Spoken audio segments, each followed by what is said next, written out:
I think what's keeping me awake then it would be really the labor and the talent. We said people have to essentially retrain themselves and reinvent themselves, and that process takes time. And we are going to go through this period of intense shortages, right? And that is just not a D matrix issue. I would reckon it is an issue for pretty much anyone in the space.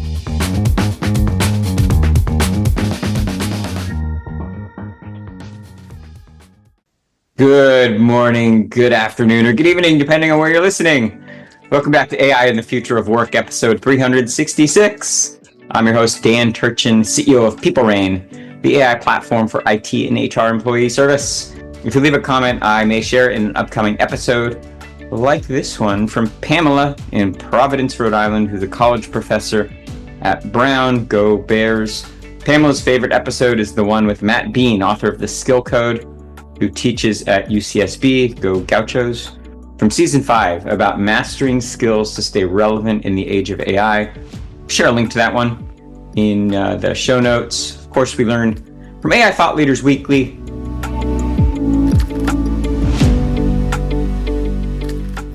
Our community is growing. If you are not yet subscribed to our weekly newsletter, why aren't you? It's an opportunity to hear a little bit more from the guests that doesn't always make the main show. And we also offer some additional fun facts and tips for your reading pleasure. We'll put a link to subscribe in the show notes.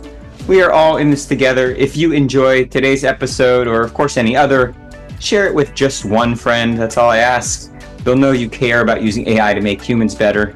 And if someone shared this one with you, tell them thank you and pay it forward. And the bonus, you get one AI fun fact. Here it is for today. Jackie Snow writes in Quartz that AI data centers could need 30 times more power by 2035. She writes that electricity demands of AI data centers are set to explode over the next decade, surging from 4 gigawatts today to 123 gigawatts by 2035. The biggest challenge is timing. While data centers can be built in a year or two, gas power plant projects that haven't already contracted equipment aren't expected to become available until the 2030s. The industry also faces a severe labor crunch, with 63% of data center executives citing skilled worker shortages as a top challenge. Competition with other industries for workers is intensifying as companies race to build infrastructure, creating what this Deloitte report calls a top challenge for the sector. Perhaps most concerning is the lack of cooperation between data center operators and power companies. Only 15% of data center executives and 8% of power company executives describe their partnerships as highly effective, despite 72% of both groups viewing power and grid capacity constraints as very or extremely challenging. Of course, we'll share a link to that full interesting article in the show notes. My commentary: there are too many unknowns to react strongly to even these most dire of predictions. We're extrapolating about future energy and compute requirements based on the poor efficiency of today's AI models, chips, and other infrastructure. We're also assuming future AI demand will be served by current approaches to AI. We may soon reach the useful limits of large language models. To achieve the reasoning capabilities foundation models claim today actually requires likely more of a neurosymbolic representation of data, which goes way beyond next word prediction. We also lived through the DeepSeek moment earlier this year in 2025. We don't yet know what new compute architectures those innovations will require or how they'll perform at scale. We do, however, know that we're going to need massive new capacity for inference in particular. Let's not use this as another reason to panic, but as an opportunity to celebrate all of the breakthroughs that are ahead, and more important, all of the fulfilling, high-paying, safe careers that all this innovation is going to require. Now shifting to this week's relevant conversation.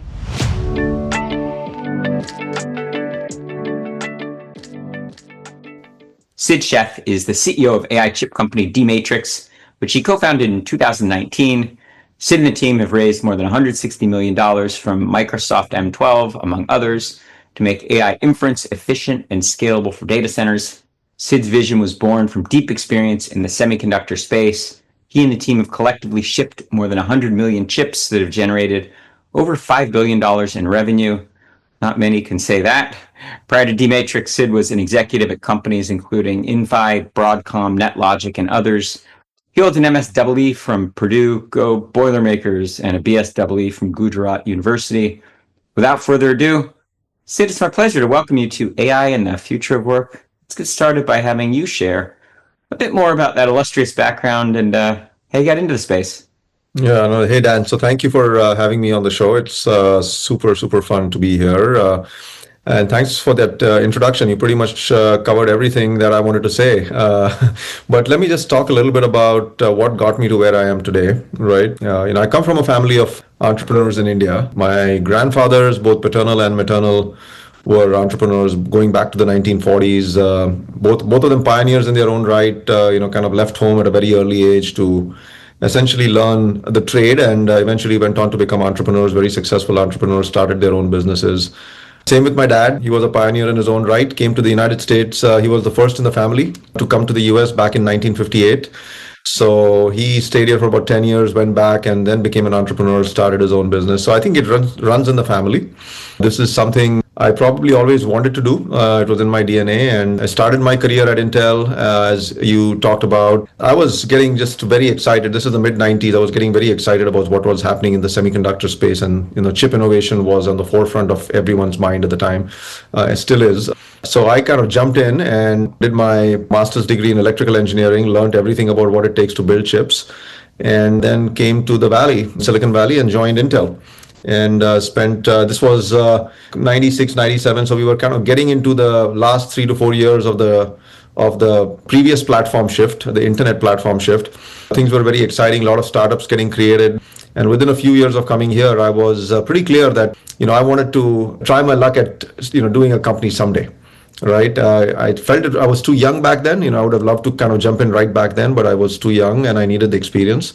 Spend the next 20 years just gathering that experience. And then the opportunity came in 2019 when it was very clear that we were in the midst of a second platform shift, at least in my career, as we were transitioning to AI in a very big way. And this was, when I talk about platform shifts in my career, I'm talking about computing platform shifts. So we had, the massive shift to PCs that happened in the 1990s, and then obviously we went to cloud computing and AI in the 2010s and the 2020s. So I think this was an opportunity I could not pass up. I felt this would be a generational opportunity, one that would be the largest computing opportunity of my lifetime. And so I plunged in, and that is how D-Matrix was born. And we kind of decided to focus on inference compute specifically, a portion of AI where you want to deploy AI efficiently. And that's what D-Matrix is focused on. That's our mission, is to really make inference commercially viable and sustainable for everyone on the planet. How does this platform shift feel different from, let's say, the 90s when you were at Intel? Well, it's much bigger for one, right? I think the reach and impact of this is on a different scale compared to what we saw in the 1990s. Obviously, the internet, was massive too, right? I mean, connecting every human being on the planet, getting access to every human, getting them online so that they have access to data that they would never have had access to otherwise, was a big shift. But now we are entering the age where intelligence is available to everyone, right? Productivity gains are available to everyone. So yes, you have information, but what do you do with that information, right? It's all about using that information to make intelligent decisions, and that's what AI helps you do. And imagine if you had that kind of power available to every human being on the planet, where a lot of the stuff and a lot of the decisions that they make, based on data that they see every day, is automated, with the help of AI, right? I mean, that would unleash huge amounts of productivity everywhere. So I think this is really the next big step in productivity gains for humanity. In that sense, I think this is much, much bigger. I certainly agree. It's one of the main theses on this podcast. I feel like previous shifts have changed behaviors, but this shift is changing humans. That's right.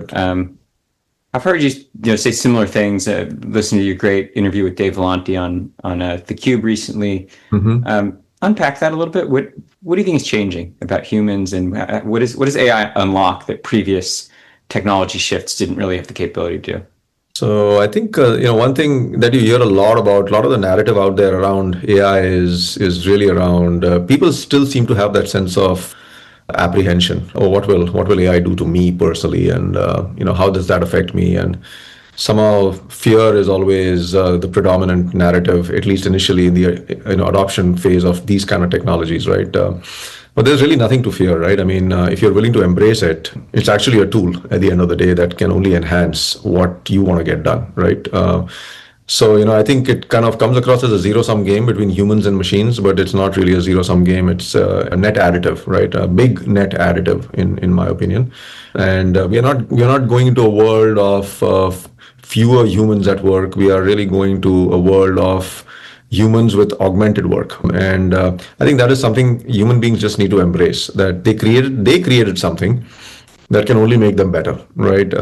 So if you fear it, obviously it's gonna, you will not embrace it. If you don't embrace it, you're more likely to get disrupted, right? If you go out and not fear it, embrace it, learn it, and use it, you're more likely to be augmented, and you're more likely to have a very productive career, right? So I think that is the fundamental mindset that people need to adopt, I feel. And it's big in that I think it's probably amongst the first, probably the only platform shift in our lifetime where you are now dealing with a tool that can essentially do things that many humans can do quite capably, right?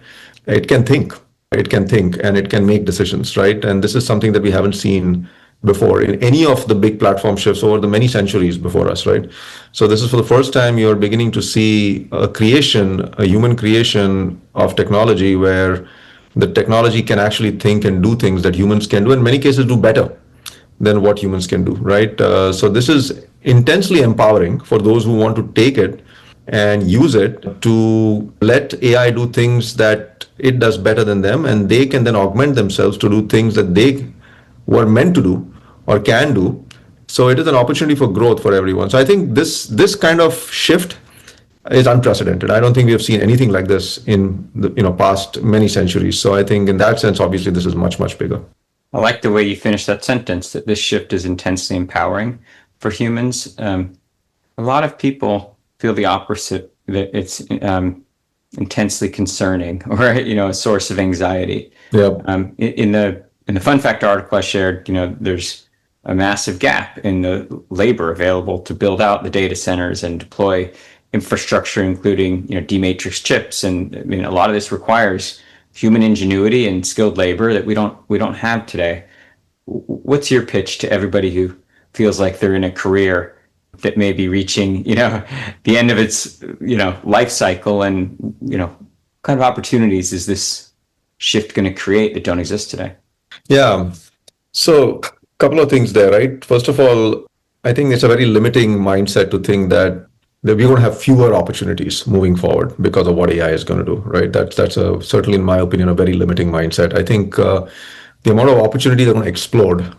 So it really comes down to, are you as a person willing to reinvent yourself? Are you as a person willing to learn the new tools that are available? And it's not like you are in a unique situation, right? This applies to pretty much everyone, even folks who are in the field, who are dealing with tools every day, have to reinvent themselves, also have a learning curve in front of them. So it is not like this is unique to some and not to the others, right? This is something that everyone has to embrace. I mean, I know, I'll just give you the example of D-Matrix, right? I mean, we have very tech-savvy knowledge workers who work at D-Matrix. These are very capable, smart engineers who are working on, writing software or designing chips every day. This is what they've been doing for 30 years plus in many cases, right? They are trying to reinvent themselves, right? I mean, so, you have software engineers now learning how to use tools like Cursor and Replit and GitHub and whatnot to kind of get comfortable with a pair programming model where the tool can do 50% of the coding for them. It's not like they knew this stuff, right? I mean, they had to learn it. Same thing goes for chip design. We are slowly introducing tools that would improve productivity in terms of, can we use AI to do portions of the chip design that was very tactical, probably very repetitive, right? Task oriented. And again, that's a learning curve for the engineers who haven't used it before. So this is not like just because we are an AI company, we build AI chips, we use a lot of AI software, but again, the team is reinventing themselves. So folks who are on the outside, or quote unquote on the outside, who feel that, wow, now this is a career-ending phenomenon for me, not true, right? Because it's just a mindset. You just have to say, look, everyone's reinventing themselves. I got to reinvent myself too, and the opportunities are going to be endless.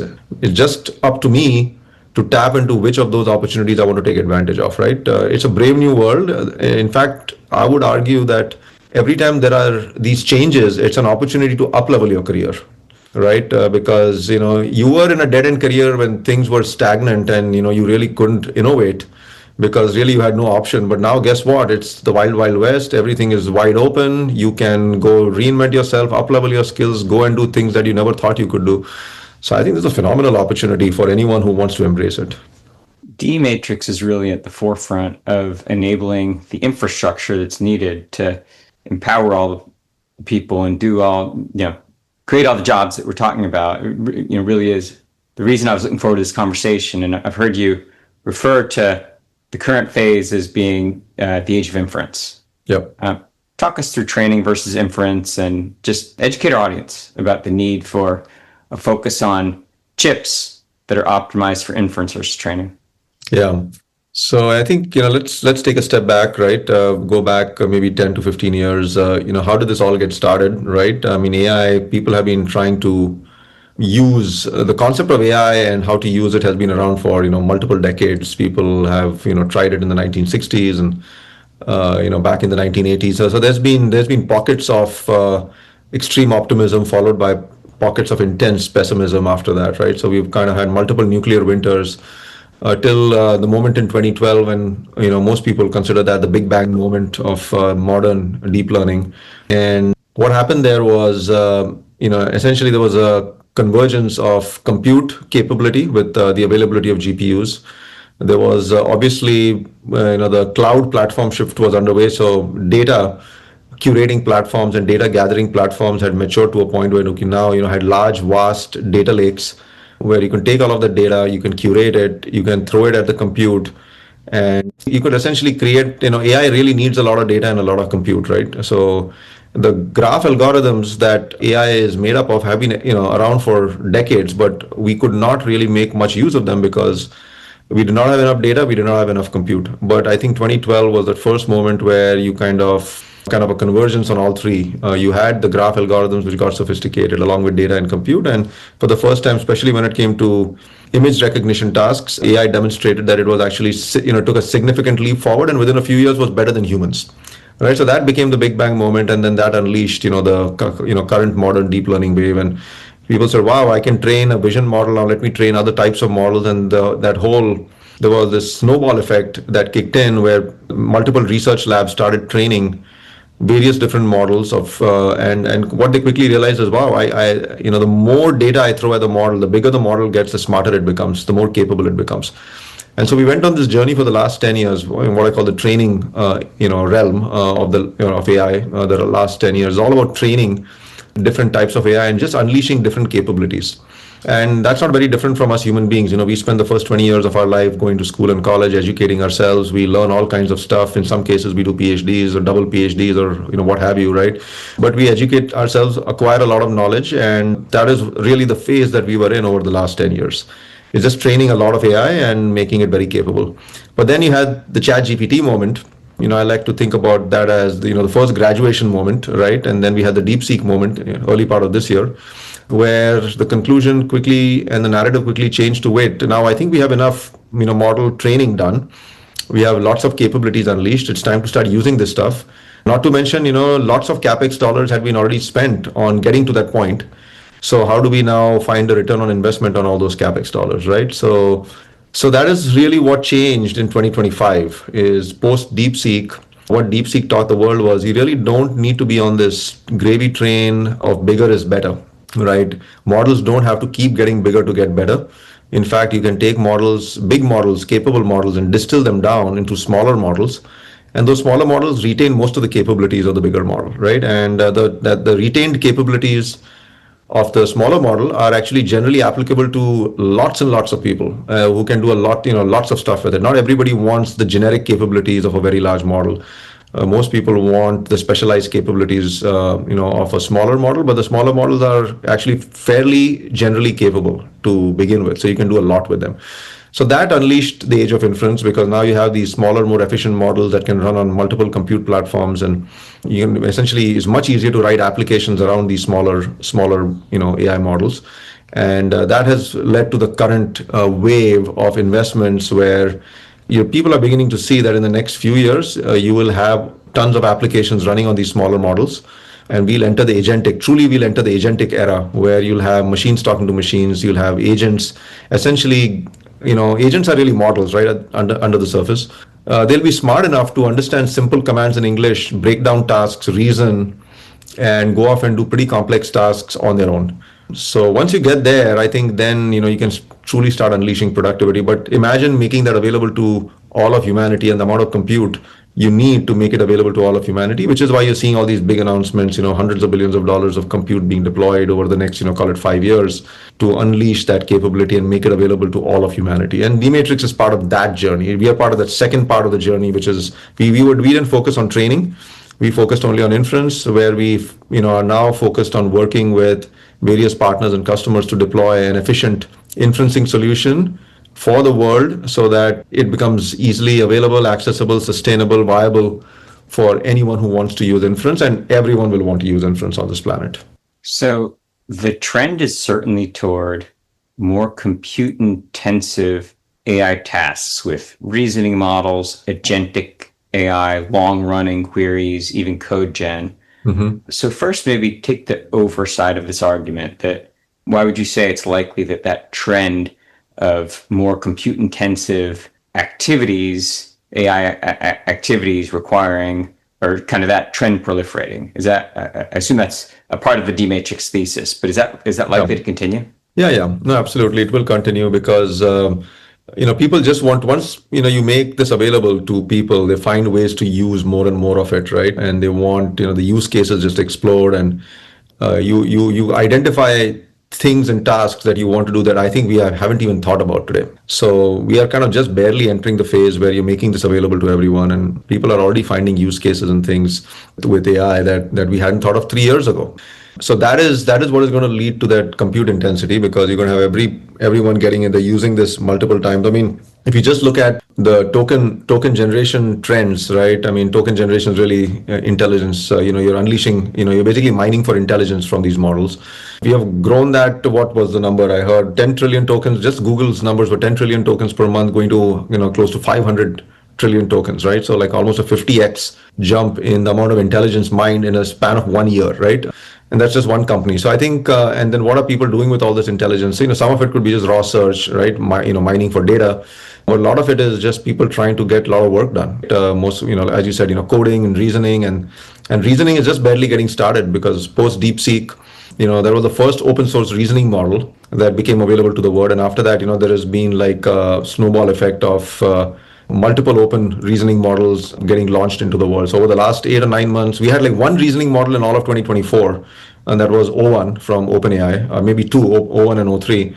And then we had DeepSeek, and then we have had like 20 or 30 this year, right? So that was a watershed moment early part of this year. So now with the availability of these reasoning models, you're essentially changing the game in terms of what the kind of tasks that you can get AI to do for you. This is pretty complex, abstract tasks that AI can go break down for you and get it done, right? And we haven't even put the tool flows around those models yet, right? The models have just barely become available, and putting all the tool flows, the agentic tool flows around it, we are probably a year or two maybe away from really integrating all of this into a seamless workflow that users like you and me can use very easily just off of our laptops or off of our phones, right? And we haven't even gotten there yet. So I think when that happens, I think you're going to see just a massive increase in the amount of compute used, right? So I think that's what we're preparing for. So this is maybe a harder argument for the CEO of D-Matrix to make, but I'm going to ask you the question anyway. So let's maybe take the underside of that argument, that smaller language models, more purpose-built for specific tasks.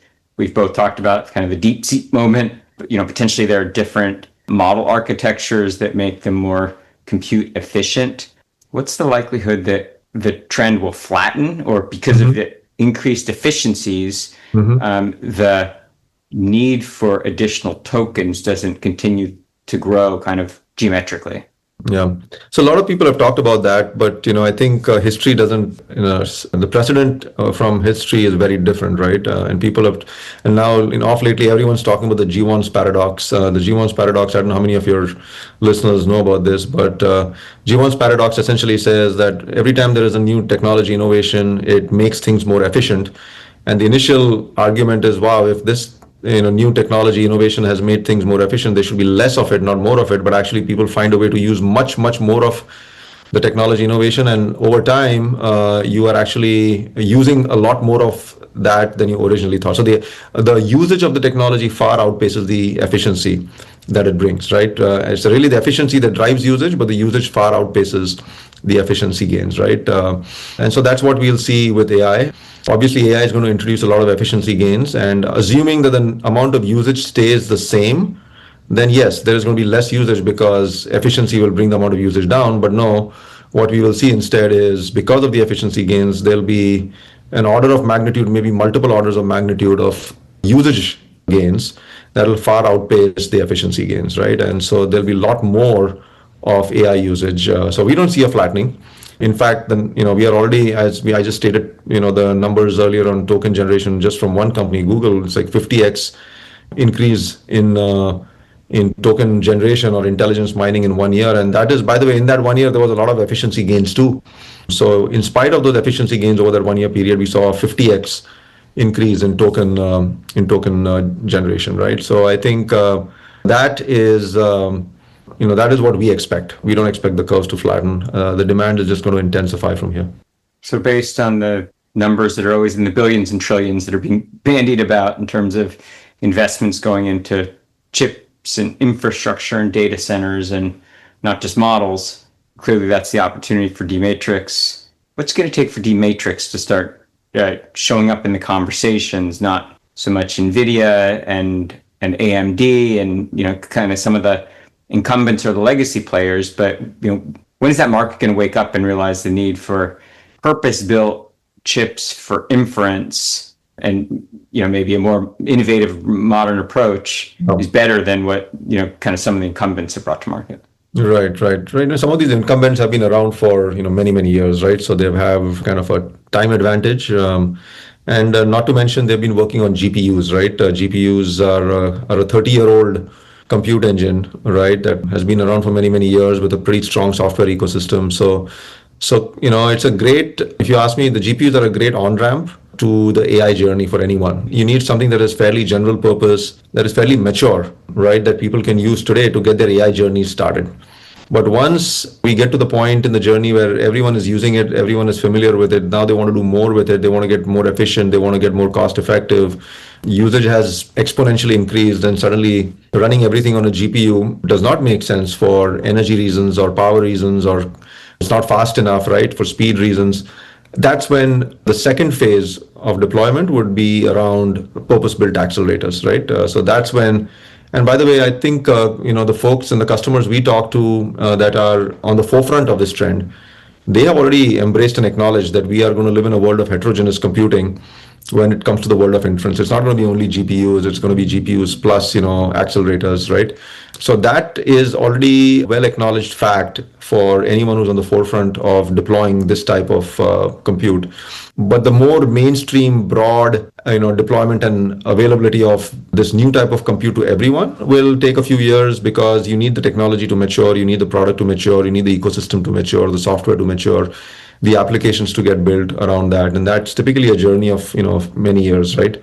So our journey will start in what we call the lighthouse customers, which are typically tend to be the big hyperscalers, or the very sophisticated neo clouds, in some cases even the sovereign clouds, that are kind of taking the leap and want access to this type of compute sooner rather than later. But then eventually the enterprises and the more consumer oriented users will start using this stuff in a few years. That'll be the second or the third innings, right, when they start using this type of compute. So it's coming, but not everybody needs the same level of efficiency right from day one. I think for a lot of users today, it's just about availability and usability. And GPUs are very good for that class of users. And then there are a lot of users who are already on the forefront of the journey, who care a lot about efficiency and cost and saving energy and whatnot and speed. And so there we are already starting our journey, helping them deploy our solution. So let's say In a future version of today's world, we're not compute constrained because amazing organizations like D-Matrix are making sure that we can keep up with the compute required for the token consumption that we're going to demand as a global population. What concerns Sid most then about kind of the next maybe bottlenecks in the infrastructure build out? Is it we're dependent, you are dependent on data center availability? Obviously, we're dependent on power. We're dependent on, I mentioned, labor to build out these facilities. What concerns you most once you fix the kind of compute constraint? Where are you most dependent? Yeah, so we are less concerned about the data center build or the energy. I think the D-Matrix solution is built to fit into existing data centers. So we are not reliant on new data centers being built in a certain, with a certain power envelope or a certain, architecture for our solution to get adopted, right? All existing data centers in the last, call it 10 years could ingest a D-Matrix solution. That's the way we have built our solution. It plugs into existing servers, existing racks, existing data centers. That's number one. Number two, we are not too concerned about energy either because our whole premise is around energy efficiency. So we are telling customers that, look, we can help you do more inference with the amount of energy you have available today. GPUs, obviously, they are on a trajectory where they're still trying to do more. They're still on that bigger is better trajectory. So they're building bigger and bigger GPUs, which require more power consumption and energy. So that requires every time a new GPU gets launched, you need a new class of data center, new class of racks, new types of cooling. We don't need any of that. We can go fit inside an existing data center and help customers do more inference with the energy that they have available in their data centers compared to a GPU. So it's like hey, I already have a sunk cost in my data center. I've already invested so much in the energy infrastructure. Can you help me do more with it with the D-Matrix solution? That's what we do. So we are less concerned about the first two, but I think what's keeping me awake, if that's what the question is, then it would be really the labor and the talent. I think we talked about this at the beginning of the show where, we said people have to essentially retrain themselves and reinvent themselves. And that process takes time. And we are going to go through this period of, intense shortages, right? Because everybody wants the same type of skill, but it's not available readily, right? And so there's this, workforce transition that is underway where people are kind of upgrading their skills, learning new skills. But at the same time, we are living in a world where people don't seem to want to wait, right? They want to just, they want to get everything done by tomorrow. So I think you're going to face this period where you just don't have enough people available. And I think that is really where at D-Matrix, finding the right software talent, right? Finding the right hardware talent to build the next generation of chips that we want to build, getting enough mindshare from our partners who are building these things and, manufacturing advanced, chips and packages and boards and all of that stuff is more of an issue, and that is just not a D-Matrix issue. I would reckon it is an issue for pretty much anyone in the space dealing with trying to kind of push the envelope of technology and innovation. I love that. That's where you went first. I mean, everyone listening, rewind that clip, play it over, and remember that the guy who you might most associate with the creation of a jobless future just said the biggest impediment to kind of the deployment of the kind of AI capacity that we all expect is humans, more jobs, more skilled labor. I'm glad you went there, and that was certainly unprovoked. From the perspective of D-Matrix, I think a lot about the unit economics of building out this capacity. And you're the expert, I'm not, but anecdotally, I think a traditional GPU might be 30K or on the order magnitude, 30K, call it. Is there an opportunity based on some of what you discussed, the unique advantage of D-Matrix to reduce that cost for the same unit of output? There is. We have fundamentally built and architected the platform very differently from a GPU, right? So, and with it has all been done with cost effectiveness in mind, right? And why did we do that? Because we focused on inference from day one. We were never really building a training solution. Training solutions are, mostly about performance, and people are willing to pay a premium for performance. So when the GPUs, if you look at the genesis of the GPU back 30 years ago, it was a performance. They were trying to solve a performance problem. They were trying to do 3D graphics. 3D graphics is a performance problem. The more performance you throw at the problem, the much better your gaming experience is, right? And power users were willing to pay for that extra performance on GPUs. And so that became the trajectory that GPUs went on. It went on a performance trajectory, and training was a great performance workload for GPUs, right? Because training is all about training larger and larger models with plenty of data, and how quickly can you complete that process, right? Because you want to do many iterations of that training process, and time matters. And when time matters, performance matters, right? And performance here is just throwing raw compute at the problem. But now when you go to inference, you want to deploy this stuff, and people care about cost, right? And typically, you don't want to pay too much to get all the computing work you need to get done when it comes to inference, right? Because it translates directly into your bottom line. So cost effectiveness becomes super important. Efficiency becomes important. And efficiency here, when I talk about efficiency, it is, trying to do more compute with less energy, trying to do more compute with less dollars, trying to do more compute in less time. So time, money, and energy being the three most essential resources available to, call it humans. How can I do a lot more of inference computing with the least amount of resources used, right? That is the efficiency measurement that our customers care most about, right? So I think the way you build an inference computing platform has to be built fundamentally differently with all of those factors in mind. How do I keep cost front and center while retaining those other benefits? Like I want to be able to do, a lot more inference in less time, so speed still matters. How do I do a lot more inference compute with less energy? So energy efficiency matters, right?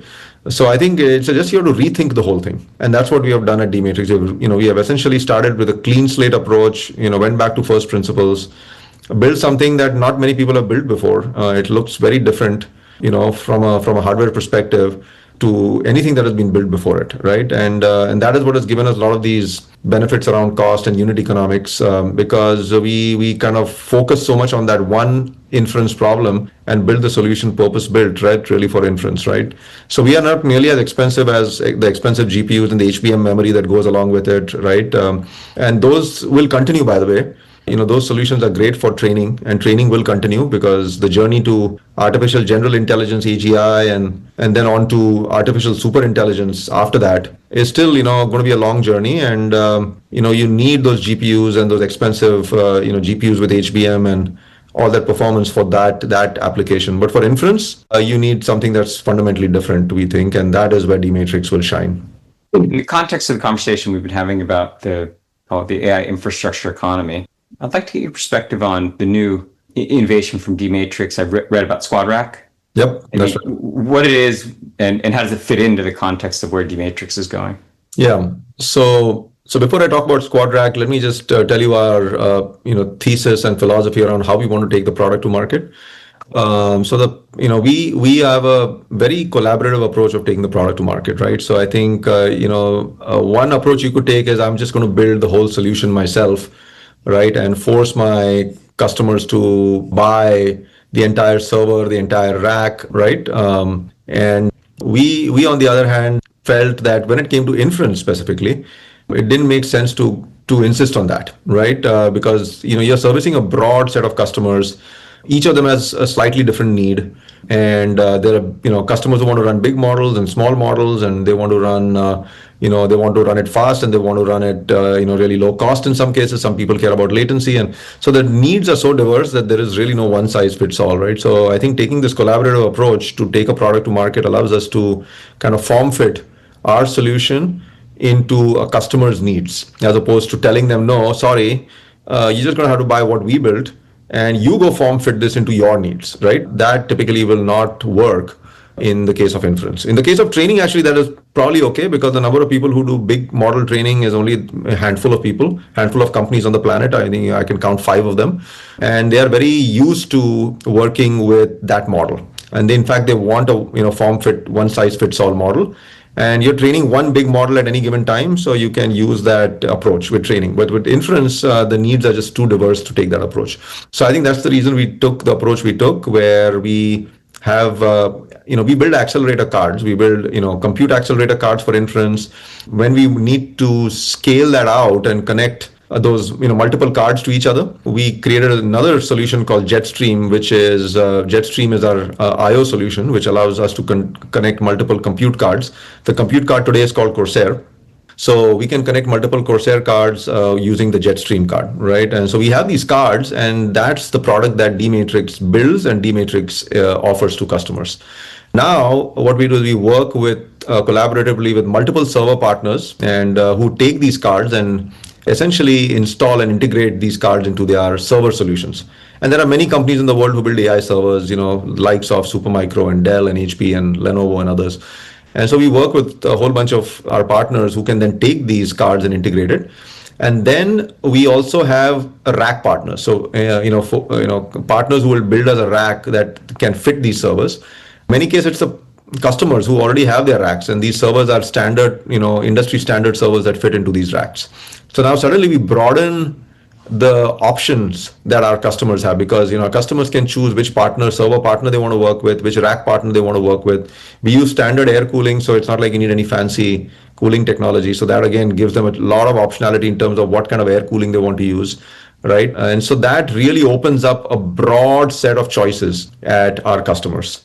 And what we announced with Squad Rack, now coming to the Squad Rack is a reference design or a blueprint that we announced, where we have our accelerator cards sitting inside a Supermicro server. So Supermicro is the server partner. And then we have multiple Supermicro servers connected to a switch, which in this case was an Arista switch, Ethernet switch sitting at the top of the rack. And with the help of our Jetstream cards, we were able to build a fabric connecting multiple servers to each other through that switch, right? And Broadcom was part of that announcement because Broadcom Ethernet switches were being used in the Arista switch, and then the PCI switches were being used in the Supermicro server. So they're providing the switching silicon as part of this solution. But this is really, we don't sell Squad Rack as a unit. We sell the cards, and then the Squad Rack is essentially a blueprint that customers can use to connect our cards through Supermicro, through Arista, through Broadcom, again, multiple partners, to create a solution that they can deploy.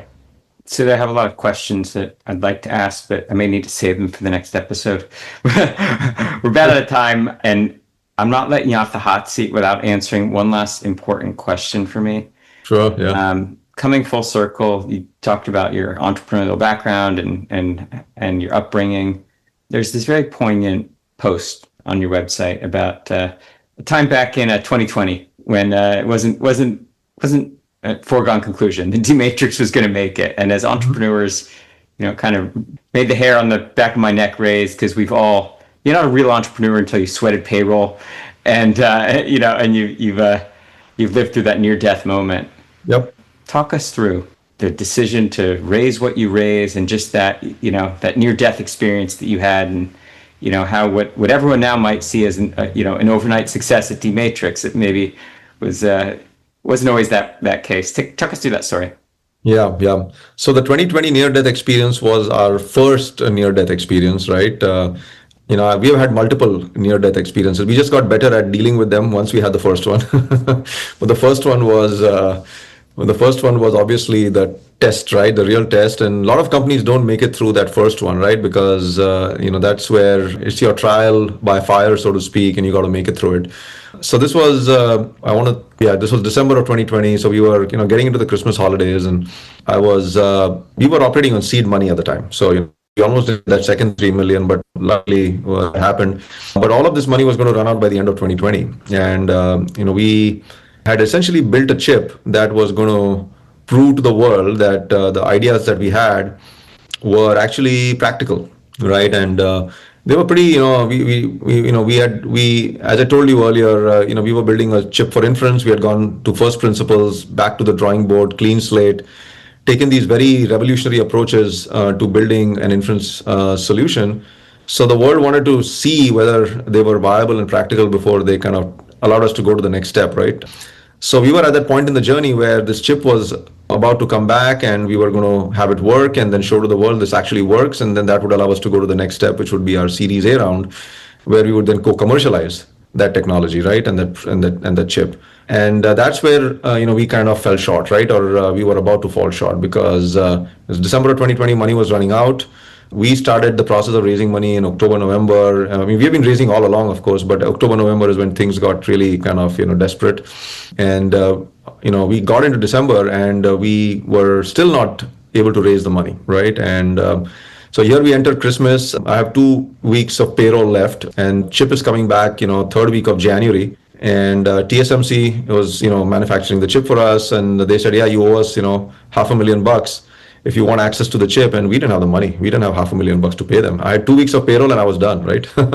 So here we are, Christmas of 2020, and I'm like, okay, nobody's in the office. How am I going to get the money, call it the first week of Jan, to kind of tide this through and pay TSMC the money that I need, right? That was the real near-death experience we had, right? It's like, okay, what do we do here? And all you can do is try and not give up and persist. And lesson learned is go ask for help. I mean, if you ask for help and you're capable, people recognize what you can do, right? People do recognize what you're capable of, the smarts you have. I think what people are looking to see and is if you're humble enough to ask for help when you need it, lots of people want to help you, right? I think most people are not willing to do that. I think there's either a sense of pride or whatever it is, but put your ego aside, leave it at the door, and go ask for help. And it was surprising how many people were willing to step up, right? And we just got enough to make it through the month of Jan. And as soon as we rolled into the new year, it seemed like the floodgates had opened. And we got another $1 million check, and then 2 months later we got another $3 million check. And before I knew it, I had like money worth a year, which when you are 2 weeks away from running out seems like an eternity, right? So yeah, no, I think you just kind of have to go through it and not give up and persist. And I think the key lesson for me was, don't be ashamed asking for help. People want to help you, and they will, right? As long as you have your capabilities and your smarts and your willingness to work hard, I think there are people out there who will always be there to help you out. I love that story. I could listen to that all day long. For all of us who have been through those near-death experiences, which, by the way, is every entrepreneur. That's what we call grit and intestinal fortitude. And you look death in the face and you say, "Nope, I'm stronger. I'm better." That's right. I'm making it through. That's right. Well, it's an amazing story, and you're definitely going to need to come back as you make progress and keep changing the world. I want our audience to keep learning from what you and the team are accomplishing. Absolutely, Dan. Would love it. I thoroughly enjoyed this great conversation. So would love to come back and share more. Excellent. I look forward to it. Well, that's the great Sid Sheth from D-Matrix. And gosh, that's all the time we have for this week on AI and the future of work. As always, I'm your host, Dan Turchin from People Rain. And of course, we're back next week with another fascinating guest.